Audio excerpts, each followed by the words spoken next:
मेरा अंदाज यही है कि भाजपा को महाराष्ट्र का मणिपुर करना है। जैसी बातें हो रही है वैसे ही दंगे हो रहे हैं, किसी ना किसी को जलाया जा रहा है, किसी को मारा जा रहा है। और सबसे बड़ा प्रोवोकेशन तो वो सत्ता में है, गवर्नमेंट में है, और गवर्नमेंट प्रोवोकेटिव स्टेटमेंट्स दे रही है। आपने कई तस्वीर किसी बादशाह के बनाकर जलाए पूरे महाराष्ट्र में, कोई रिएक्शन नहीं हुआ तो आपको तकलीफ हो गई। तो आपने क्या किया कि कुरान की जो आयतें हैं, जो वर्सेस हैं कुरान के, जो एक कपड़े पर लिखी जाती हैं। महाराष्ट्र में बीजेपी की सरकार महाराष्ट्र का मणिपुर बनाना चाहती है। ऐसा हम नहीं कह रहे हैं, बल्कि ऐसा कहना है शिवसेना यूबीटी के नेता और उद्धव ठाकरे के बेटे आदित्य ठाकरे का। नागपुर हिंसा को लेकर आज महाराष्ट्र की विधानसभा में विपक्ष ने जबरदस्त हंगामा किया। विपक्ष ने इस हिंसा को लेकर सरकार को जिम्मेदार ठहराया। वहीं इस मामले पर मीडिया से बात करते हुए आदित्य ठाकरे ने यह कहा कि बीजेपी की सरकार महाराष्ट्र को मणिपुर बनाना चाहती है। आप भी सुनिए क्या कहना है आदित्य ठाकरे का।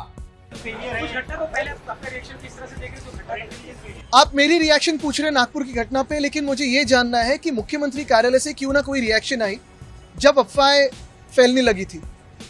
जब भी किसी शहर में ऐसी घटना होती है, और ये तो खुद मुख्यमंत्री का शहर है, स्वयं उनका शहर है, मुख्यमंत्री भी है, वो गृह मंत्री भी है, और ये अनुमान लगाया जाता है, मैंने भी सीएमओ काफी नजदीक से देखा है, कभी भी ऐसी घटना होती है तो पहला रिपोर्ट सीएमओ को आता है, सीएम के मोबाइल फोन पे आता है, होम डिपार्टमेंट भी आता है, दोनों डिपार्टमेंट्स उनके साथ है। क्या उनको पता नहीं था ये होने वाला है?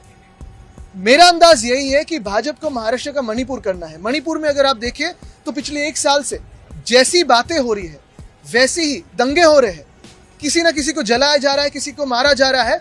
क्या आज वहां इन्वेस्टमेंट जाएगी? क्या कोई पर्यटन जाएगा? नहीं जाएगा। और यही उनको महाराष्ट्र का करना है, यही हाल उनको महाराष्ट्र की करने हैं। और जहां जहां भाजपा को शासन चलाने नहीं आता है वहां दंगे भड़काते। आदित्य ठाकरे के अलावा एआईएमआईएम के मुखिया असदुद्दीन ओवैसी ने भी इस हिंसा को लेकर सरकार को घेरने का काम किया है।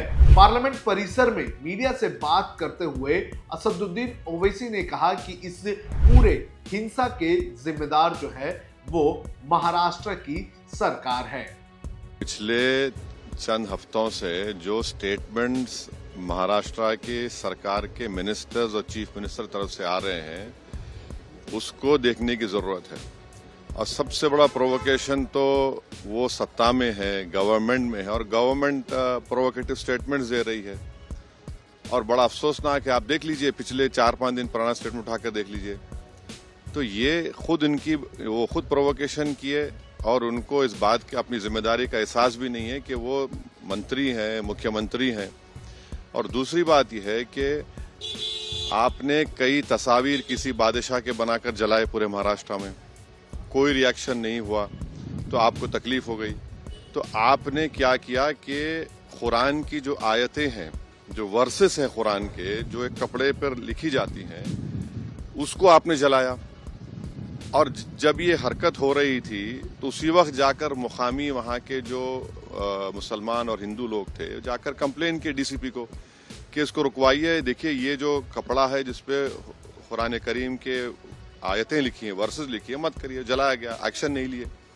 उसके बाद शाम में ये सब चीजें हुई। मैं उसका कंडेम करता हूँ वायलेंस का, मगर इसको टोटल देखिए आप कि जो स्टेटमेंट्स एमिनेट हुए हैं, जो स्टेटमेंट दिए गए हैं मिनिस्टर्स की तरफ से, अभी भी दिए जा रहे हैं, भाई आप रूल ऑफ लॉ को फॉलो करिए ना।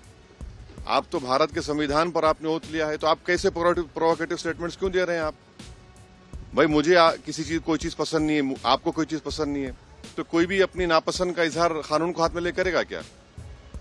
ये देखने की जरूरत है। तो ये बहुत गलत हो रहा है, सरकार की जिम्मेदारी है, ये सरकार की गलती है, इंटेलिजेंस की फेलियर है। उस जगह जहां से महाराष्ट्र के मुख्यमंत्री आते हैं, और ये जो वायलेंस हुआ है हमारे केंद्रीय मंत्री के घर के करीब है पूरा, ये बड़ी गलत बात हो रही है। अब हो गया। फडणवीस साहब ने कहा है कि ये बहुत रिग्रेटेबल है, बहुत दुख की बात है कि स्टेट एक्सचेकर से औरंगजेब के कब्र की देखभाल करनी पड़ती है। आप सत्ता में हैं, आपके जो आइडियोलॉजी है उसको बाजू रखिए। आपकी आइडियोलॉजी होने चाहिए भारत का कॉन्स्टिट्यूशन और रूल ऑफ लॉ को अपहोल्ड करना। 6 दिसंबर 1992 को क्या हुआ और उसके बाद सुप्रीम कोर्ट ने उसको एग्रीगियस एक्ट कहा, तो आप देख लीजिए, हुकूमत आपकी है, मंत्री आप हैं, रूल ऑफ लॉ आपको फॉलो करना है और आपको कॉन्स्टिट्यूशन के लिहाज से अपनी हुकूमत चलाना है। वहीं इस मामले की अगर बात करें तो इस मामले को लेकर राजनीति खत्म होने का नाम नहीं ले रही है। भारतीय जनता पार्टी पर विपक्ष चारों तरफ से हमला करने का काम कर रहा है। वहीं इस मुद्दे पर अगर बात करें तो इस मुद्दे को लेकर विपक्ष कोई भी मौका सरकार को घेरने का नहीं छोड़ रहा है।